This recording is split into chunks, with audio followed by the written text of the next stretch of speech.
Ya, selamat berjumpa di kontekstual Bible Reading. Hari ini kita masuk pada kitab Ulangan. Ya, kitab Ulangan pasal yang 1. Ulangan pasal 1. Inilah perkataan-perkataan yang diucapkan Musa kepada seluruh orang Israel di seberang sungai Yordan, di padang gurun, di Araba Yordan, di tentangan Suf antara Paran dengan Tofel, Laban, Heserot, dan Zahab. 11 hari perjalanan jauhnya dari Horeb sampai Kades Barnea, melalui jalan pegunungan Seir. Pada tanggal 1 bulan 11 tahun ke-40, berbicaralah Musa kepada orang Israel sesuai dengan segala yang diperintahkan Tuhan kepadanya demi mereka. Setelah ia memukul kalah Sihon, raja orang Amori, yang diam di Hesibon, dan Og, raja negeri Basan, yang diam di Asitarot dekat Edrei, di seberang sungai Yordan di tanah Moab. Mulailah Musa menguraikan hukum Taurat ini, katanya. Tuhan Allah kita telah berfirman kepada kita di Horeb demikian. Setelah cukup lama kamu tinggal di gunung ini, majulah, berangkatlah, pergilah ke pegunungan orang Amori dan kepada semua tetangga mereka di Araba Yordan, di pegunungan, di daerah bukit, di tanah Negeb, dan di tepi pantai laut, yakni negeri orang Kanaan, dan ke gunung Libanon sampai Efrat, sungai besar itu. Ketahuilah, aku telah menyerahkan negeri itu kepadamu. Masukilah, dudukilah negeri yang dijanjikan Tuhan dengan sumpah kepada nenek moyangmu, yakni Abraham, Ishak, dan Yakub, untuk memberikannya kepada mereka dan kepada keturunannya. Pada waktu itu aku berkata kepadamu demikian, seorang diri aku tidak dapat memikul tanggung jawab atas kamu. Tuhan Allahmu telah membuat kamu banyak dan sesungguhnya sekarang kamu sudah seperti bintang-bintang di langit banyaknya. Tuhan Allah nenek moyangmu kiranya menambahi kamu 1000 kali lagi dari jumlahmu sekarang dan memberkati kamu seperti yang dijanjikannya kepadamu. Tetapi bagaimana seorang diri aku dapat memikul tanggung jawab atas kesusahanmu, atas bebanmu dan perkaramu? Kemukakanlah dari suku-sukumu orang-orang yang bijaksana, berakal budi dan berpengalaman, maka aku akan mengangkat mereka menjadi kepala atas kamu. Lalu kamu menjawab aku, memang baik apa yang kau anjurkan untuk dilakukan itu. Kemudian aku mengambil kepala-kepala sukumu, yakni orang-orang yang bijaksana dan berpengalaman, lalu aku mengangkat mereka menjadi pemimpin atas kamu, yakni sebagai kepala pasukan 1000, kepala pasukan 100, kepala pasukan 50, dan kepala pasukan 10. Dan sebagai pengatur pasukan bagi suku-sukumu. Dan pada waktu itu aku memerintahkan kepada para hakimmu demikian. Berilah perhatian kepada perkara-perkara di antara saudara-saudaramu, dan berilah keputusan yang adil di dalam perkara-perkara antara seseorang dengan saudaranya, atau dengan orang asing yang ada padanya. Dalam mengadili, jangan pandang bulu, baik perkara orang kecil maupun perkara orang besar, haruslah kamu dengarkan. Jangan gentar terhadap siapapun, sebab pengadilan adalah kepunyaan Allah. Tetapi perkara yang terlalu sukar bagimu, harus kamu hadapkan kepadaku, supaya aku mendengarnya. Demikianlah aku pada waktu itu memerintahkan kepadamu segala hal yang harus kamu lakukan. Kemudian kita berangkat dari Horeb dan berjalan melalui segenap padang gurun yang besar dan dahsyat yang telah kamu lihat itu, ke arah pegunungan orang Amori, seperti yang diperintahkan kepada kita oleh Tuhan Allah kita. Lalu kita sampai ke Kades Barnea. Ketika itu aku berkata kepadamu, kamu sudah sampai ke pegunungan orang Amori yang diberikan kepada kita oleh Tuhan Allah kita. Ketahuilah Tuhan Allahmu telah menyerahkan negeri itu kepadamu. Majulah, dudukilah, seperti yang difirmankan kepadamu oleh Tuhan, Allah nenek moyangmu, janganlah takut dan janganlah patah hati. Lalu kamu sekalian mendekati aku dan berkata, marilah kita menyuruh beberapa orang mendahului kita untuk menyelidiki negeri itu bagi kita dan membawa kabar kepada kita tentang jalan yang akan kita lalui dan tentang kota-kota yang akan kita datangi. Hal itu kupandang baik, jadi aku memilih daripadamu 12 orang dari tiap-tiap suku seorang. Mereka pergi dan berjalan ke arah pegunungan, lalu sampai ke lembah Eskol, kemudian menyelidiki negeri itu. Maka mereka mengambil buah-buahan negeri itu dan membawanya kepada pula mereka membawa kabar kepada kita demikian. Negeri yang diberikan Tuhan Allah kita kepada kita itu baik. Tetapi kamu tidak mau berjalan ke sana, kamu menentang titah Tuhan Allahmu. Kamu menggerutu di dalam kemahmu serta berkata, karena Tuhan membenci kita, maka ia membawa kita keluar dari tanah Mesir untuk menyerahkan kita ke dalam tangan orang Amori supaya dimusnahkan. Kemanakah pula kita maju? Saudara-saudara kita telah membuat hati kita tawar dengan mengatakan, orang-orang itu lebih besar dan lebih tinggi daripada kita. Kota-kota di sana besar dan kubu-kubunya sampai ke langit. Lagi pula kami melihat orang-orang enak di sana. Ketika itu aku berkata kepadamu, janganlah gemetar, janganlah takut kepada mereka. Tuhan Allahmu yang berjalan di depanmu, dialah yang akan berperang untukmu sama seperti yang dilakukannya bagimu di Mesir, di depan matamu. Dan di padang gurun di mana engkau melihat bahwa Tuhan Allahmu mendukung engkau seperti seseorang mendukung anaknya. Sepanjang jalan yang kamu tempuh sampai kamu tiba di tempat ini. Tetapi walaupun demikian kamu tidak percaya kepada Tuhan Allahmu yang berjalan di depanmu di perjalanan untuk mencari tempat bagimu, di mana kamu dapat berkemah, dengan api pada waktu malam dan dengan awan pada waktu siang, untuk memperlihatkan kepadamu jalan yang harus kamu tempuh. Ketika Tuhan mendengar gerutumu itu, ia menjadi murka dan bersumpah, tidak seorang pun dari orang-orang ini, angkatan yang jahat ini, akan melihat negeri yang baik, yang dengan sumpah kujanjikan untuk memberikannya kepada nenek moyangmu. Kecuali Kaleb bin Yefune, dialah yang akan melihat negeri itu dan kepadanya, dan kepada anak-anaknya akan kuberikan negeri yang diinjaknya itu. Karena dengan sepenuh hati ia mengikuti Tuhan. Juga kepadaku Tuhan murka oleh karena kamu dan ia berfirman, juga engkau tidak akan masuk ke sana. Yosua bin Nun, pelayanmu, dialah yang akan masuk ke sana. Berilah kepadanya semangat, sebab dialah yang akan memimpin orang Israel sampai mereka memiliki negeri itu. Dan anak-anakmu yang kecil yang kamu katakan akan menjadi rampasan, dan anak-anakmu yang sekarang ini yang belum mengetahui tentang yang baik dan yang jahat, mereka lah yang akan masuk ke sana, dan kepada mereka lah aku akan memberikannya, dan mereka lah yang akan memilikinya. Tetapi kamu ini baliklah, berangkatlah ke padang gurun ke arah laut Teberau. Lalu kamu menjawab, katamu kepadaku, kami berbuat dosa kepada Tuhan. Kami mau maju berperang menurut segala yang diperintahkan kepada kami oleh Tuhan Allah kita.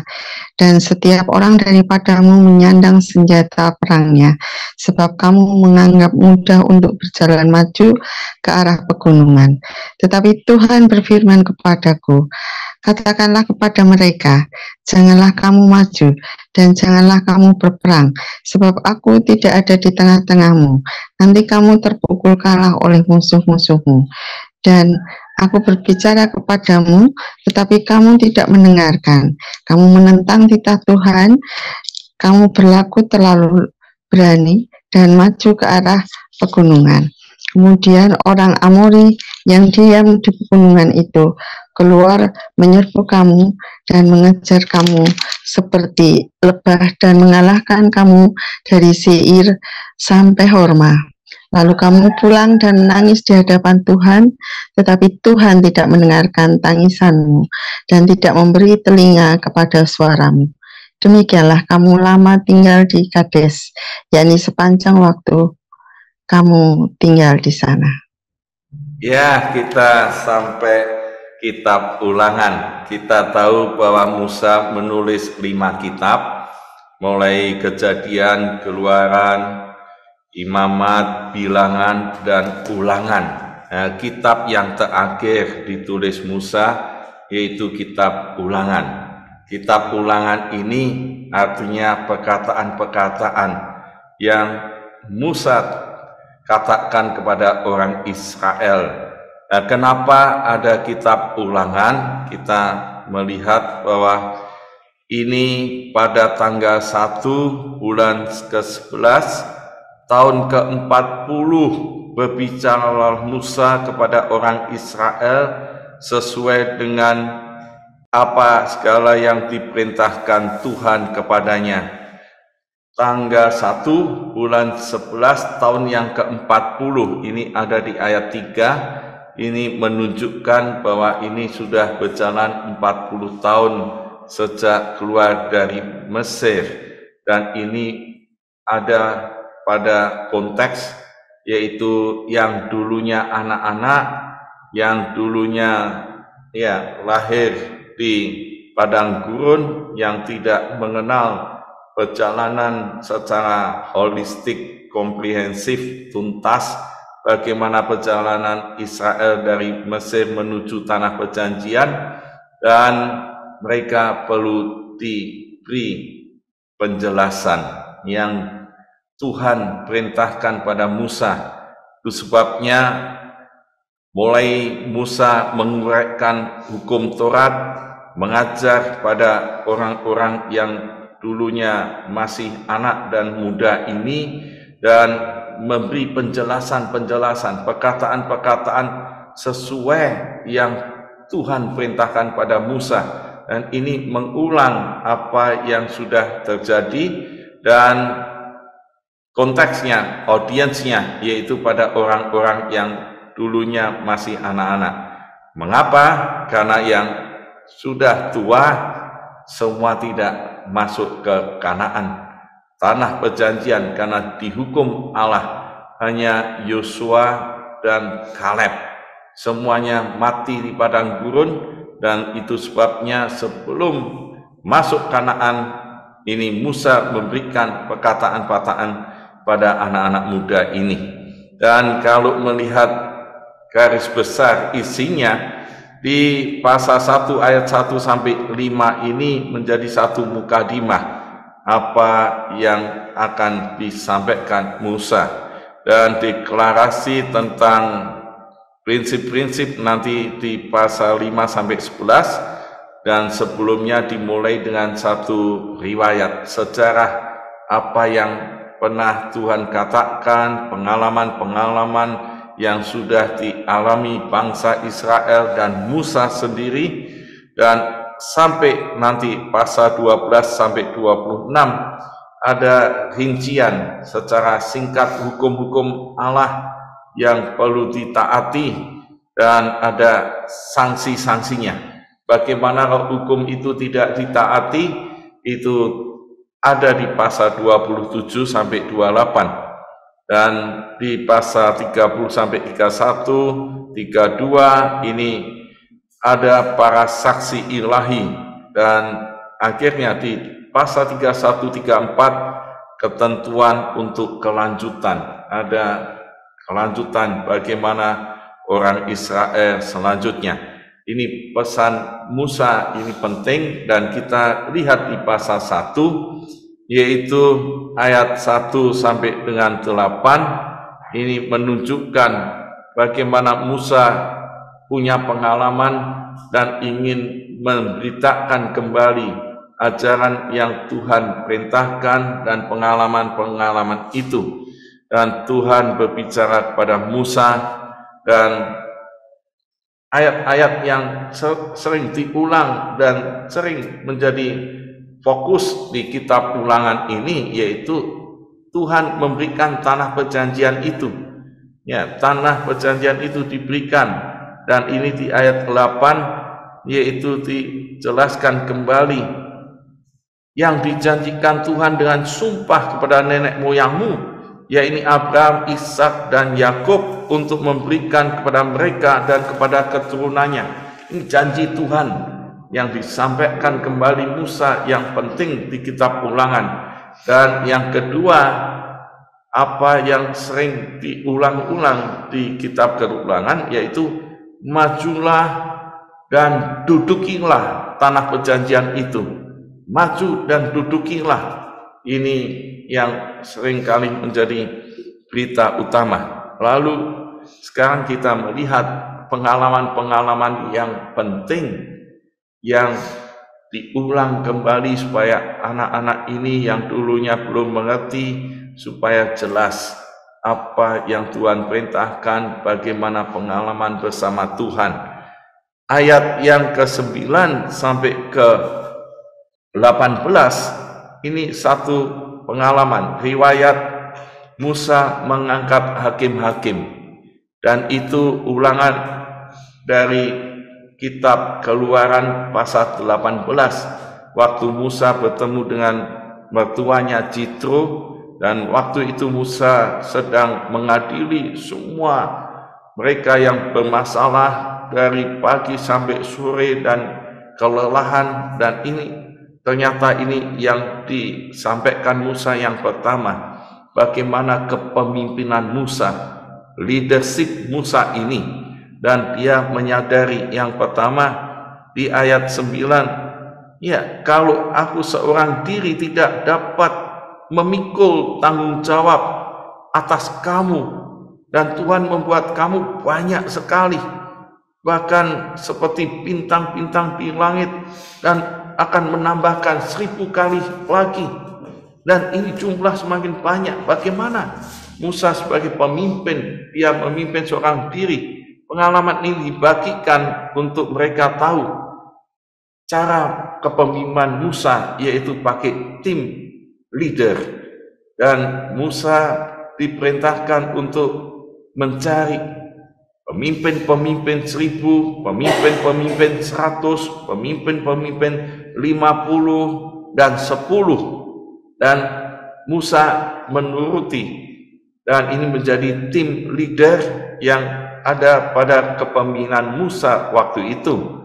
Dan siapa-siapa orang-orang yang dipilihnya, ada kriteria di pasal 18 kitab Keluaran itu dijelaskan, dan ini diulang lagi, yaitu satu, orang-orang yang bijaksana, kedua yang berakal budi, ketiga yang berpengalaman. Ini yang diulang kembali, bijaksana, berakal budi, berpengalaman. Kitab Keluaran yang anti terhadap suap dan takut Tuhan ini dijelaskan, dan ini diulang oleh Musa, dan Musa katakan, aku mengangkat pemimpin-pemimpin ini, dan diambil dari suku-suku dari orang Israel, dan Musa memberikan perintah apa yang harus dilakukan pemimpin-pemimpin ini. Diperintahkan para hakim ini, berilah perhatian kepada perkara-perkara di antara saudara-saudaramu, dan berilah keputusan yang adil. Itu di ayat 16. Jadi pemimpin-pemimpin itu kalau mengadili, biarlah mengambil keputusan dengan adil, dan ini yang dilakukannya, sehingga tim leader ini membuat kepemimpinan Musa efektif dan produktif dan tidak kelelahan, ya, tidak single factor, ya, ini kelelahan. Lalu sejarah yang kedua, riwayat tentang 12 pengintai, rupanya ini sangat penting, ya, ini diulang lagi. Bagaimana 12 pengintai ini disuruh untuk mengintai tanah Kanaan ini, orang-orang yang ada di sana bagaimana keadaannya, dan orang-orang itu bagaimana situasi kondisinya. Diutuslah 12, ternyata yang 10 membawa kabar buruk, yang 2 saja membawa kabar yang benar, yang sesuai dengan janji Tuhan, sesuai dengan perintah Tuhan. Maka Musa kembali menegaskan bagaimana respon orang Israel pada waktu itu mendengar, ya, ke-12 pengintai ini, yang 10 kabar buruk ini. Ternyata di ayat yang ke-26 Musa mengulang kembali, tetapi kamu tidak mau berjalan ke sana, kamu menentang titah Tuhan Allahmu, kamu menggerutu di dalam kemahmu, serta berkata, karena Tuhan membenci kita, maka ia membawa kita keluar tanah Mesir untuk menyerahkan kita ke dalam tangan orang Amori, supaya dimusnahkan. Dan ini menunjukkan melawan perintah Tuhan. Dan di ayat yang ke-32 Musa tegaskan kembali, tetapi walaupun demikian kamu tidak percaya kepada Tuhan Allahmu.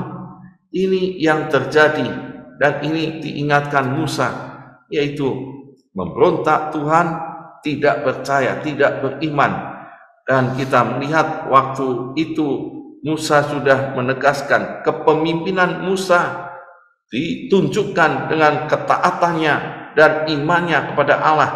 Di ayat yang ke-29, ketika itu aku berkata kepadamu, janganlah gemetar, janganlah takut kepada mereka.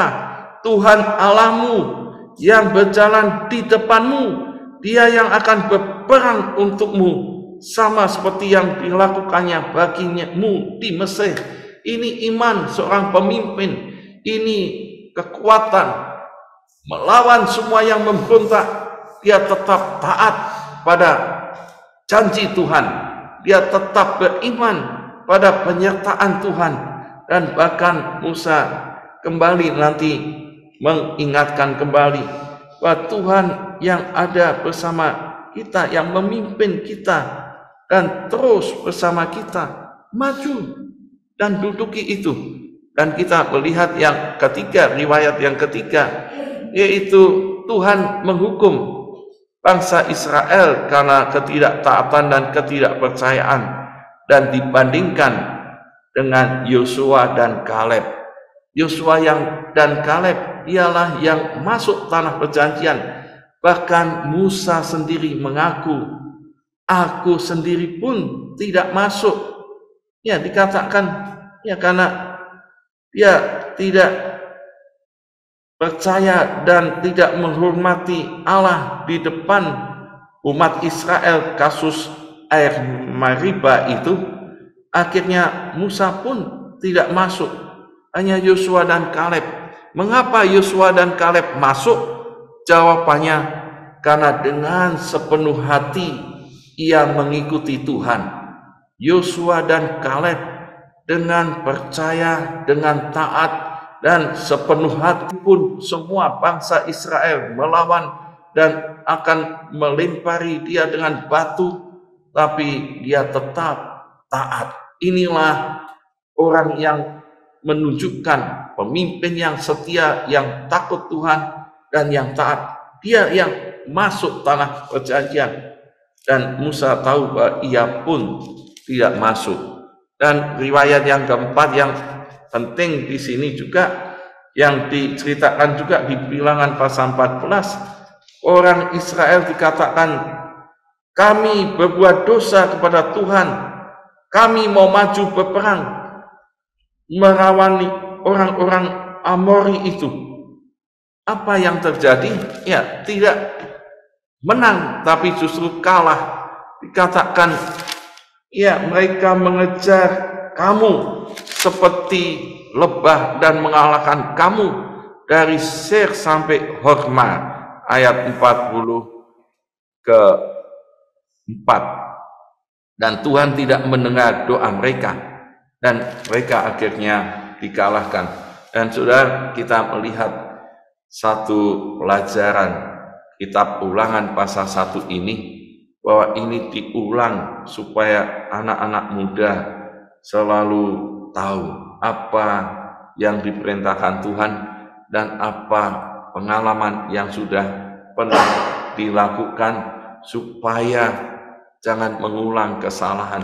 Jadi amanat teksnya itu jelas, Tuhan menghendaki umatnya mengenal firman-Nya dan janjinya melalui sejarah pengalaman yang telah dialami tokoh-tokoh pemimpin umat Israel supaya kita tidak mengulang kesalahan, supaya tetap menteladani yang baik.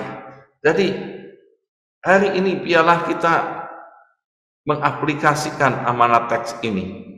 Apakah saya mengenal janji Tuhan, perintah Tuhan yang untuk kita pegang untuk masa depan kita? Dan bagaimana saya belajar dari pengalaman pemimpin, orang tua dengan Tuhan, pengalaman-pengalaman yang baik, yang taat itu yang kita teladani. Yang buruk kita akan lempar dan tidak perlu diulang. Tuhan Yesus memberkati.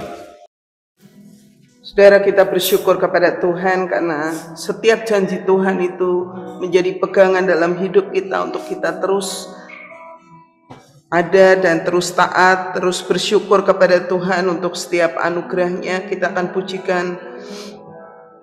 Terima kasih Bapa, terima kasih Tuhan. Ku bersyukur banyak yang telah Kau perbuat dalam hidupku. Banyak yang Kau berbuat di dalam hidupku. Rancangan indahmu terjadi di hidupku. Bapa yang mengerti segala yang ku perlu, kasih-Mu sempurna nyata dalam hidupku. Ku bersyukur Bapa, ku bersyukur Tuhan, buat kasih setia-Mu di dalam hidupku.